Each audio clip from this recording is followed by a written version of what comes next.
अंत्योदय के प्रणेता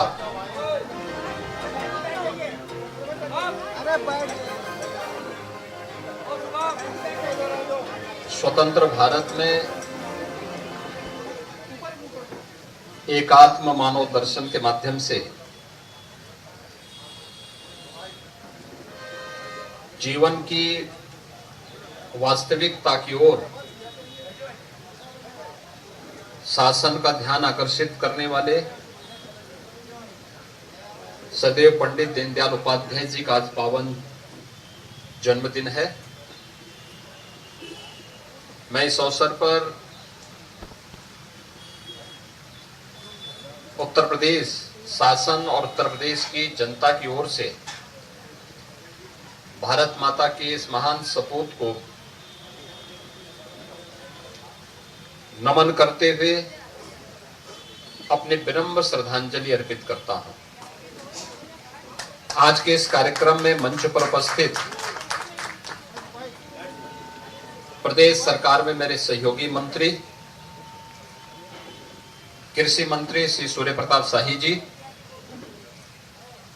जल शक्ति मंत्री श्री स्वतंत्र देव सिंह जी,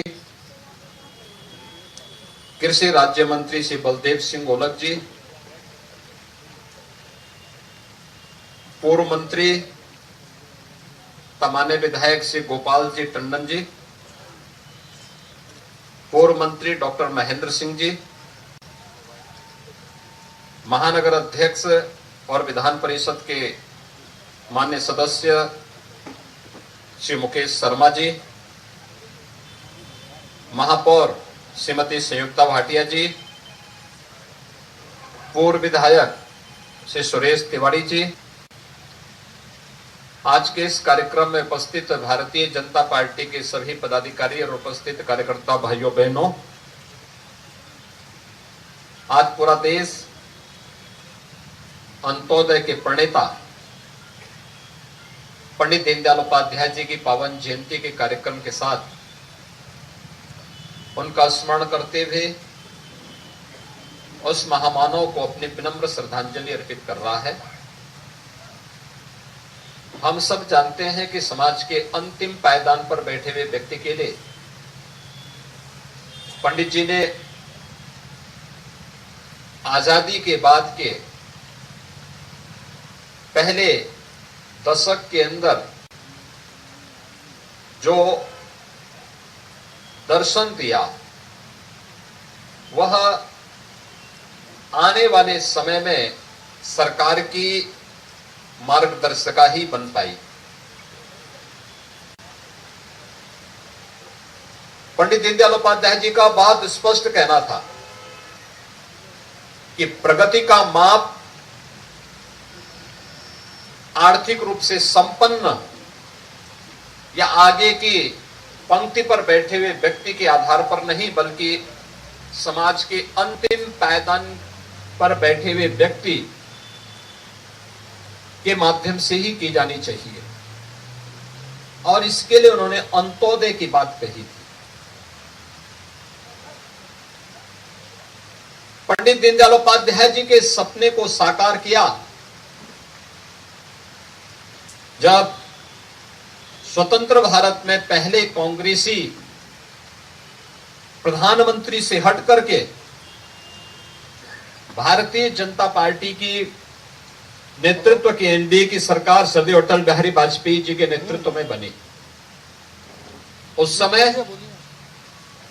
हर गरीब को राशन उपलब्ध करवाने के लिए अंत्योदय, अन्नपूर्णा और बीपीएल स्कीम के माध्यम से राशन की सुविधा और गरीब तक पहुंचाने का एक बृहद कार्यक्रम प्रारंभ हुआ।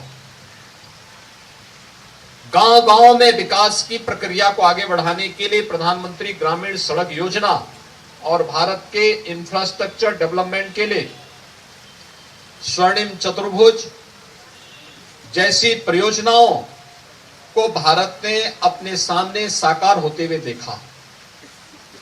और सचमुच पंडित दीनदयाल उपाध्याय जी और सदैव अटल बिहारी वाजपेयी जी के सपने को वास्तविक धरातल पर पहुंचाने का काम किया है आज के यशस्वी प्रधानमंत्री श्री नरेंद्र मोदी जी ने। जिन्होंने प्रधानमंत्री पद की शपथ लेने के साथ ही सबसे पहला जो मंत्र दिया था, सबका साथ सबके विकास का। इस सबका साथ सबका विकास का यह मंत्र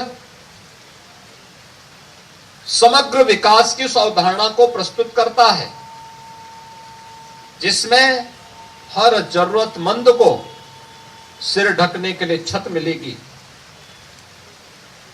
आजादी के बाद पहली बार 4 करोड़ परिवारों को बिजली के कनेक्शन मिल पाए। आजादी के बाद पहली बार देश के अंदर 2.5 करोड़ से अधिक परिवारों को प्रधानमंत्री आवास योजना का लाभ मिला। आजादी के बाद पहली बार 10 करोड़ गरीबों को शौचालय की सुविधा का लाभ मिल पाया। पहली बार कोरोना जैसी आपदा के समय 80 करोड़ लोगों को फ्री में राशन की सुविधा मिली, तो एक गरीब भी उपचार के अभाव में नहीं मरेगा। आयुष्मान भारत जैसी योजनाओं के माध्यम से देश के 50 करोड़ लोगों को 5 लाख रुपए की सालाना स्वास्थ्य बीमा का कवर देने का काम भी अगर किसी ने किया तो प्रधानमंत्री मोदी जी के नेतृत्व में भारतीय जनता पार्टी की सरकार ने किया है।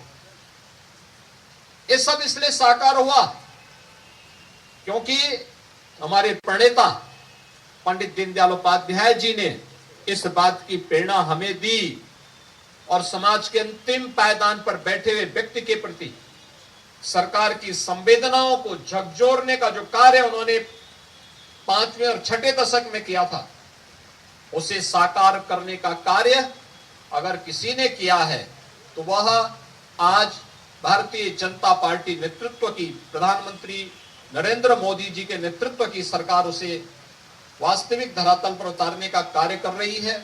आज के इस अवसर पर मैं प्रदेश की जनता की ओर से, शासन की ओर से सदैव पंडित दीनदयाल उपाध्याय जी की इस पावन जयंती के अवसर पर समाज और राष्ट्र को दिए गए उनकी दृष्टि के लिए विनम्र स्मरण करते हुए, नमन करते हुए उन्हें अपनी श्रद्धांजलि देता हूं। धन्यवाद। जय हिंद।